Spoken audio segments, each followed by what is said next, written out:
It's a flash boost, and this is based on, it's got sugars and different natural extracts as a base, so it's different to the other products in this market. Je to flash boost, který je postavený na speciálních cukrech, což je trošku rozdílné od bingo produktů. There's another difference. This contains very heavy ingredients that go down into the bottom, they go into the silt and the sand, and the fish come and dig about looking for the bait. Další rozdíl je, že tento flash boost obsahuje těžké přísady, které vlastně postupně stékají, spadávají dolů na dno, ať je to písek či usazenina, a vsakují se do ní. Který pak rydy vlastně vytváří trvalý obláček, který je velmi přitažený pro ryby. So I'll show you what it looks like because it's very thicky and stick. John vám teďka ukáže flash boost v praxi. Flash boost je opět stejně jako bingo produkty velmi hustý a lepivý. Normally I leave it to drip for a moment, but I will wipe some away, so just for the demonstration.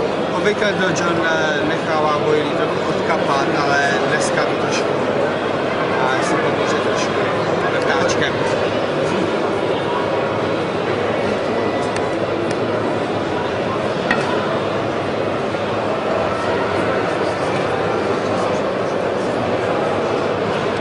Now you can really see the effect of the heavy ingredients, and they make a zone around the hook. And if you cast regularly to the same area, you create an area on the bottom.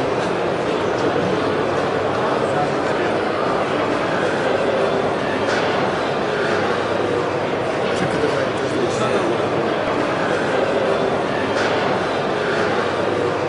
Look at the way. Podívejte se, jak vlastně ta BHA má ten stoupavý efekt a oproti tomu it's important flash boost má ten klesavý efekt. It's important also to say that all the bingo products are very concentrated. They don't. You can use PVA products and dip them in because they don't dissolve PVA. Je důležité, abychom řekli, že všechny bingo produkty jsou silné koncentráty a dají se prakticky použít do PVA sáčku, které se poté nerozpustí. You can even use a PVA tube. We make a special PVA tube. You can make a bag with a syringe. You can squirt these products into the bag to create a real bomb. You imagine the bomb that you can create on the bottom. Co můžete jednoduše také udělat, takovéhle jednoduchého PVA sáčku můžete stříknout několik mililitrů flash boostu a tím vytvoříte vlastně úžasnou bombu.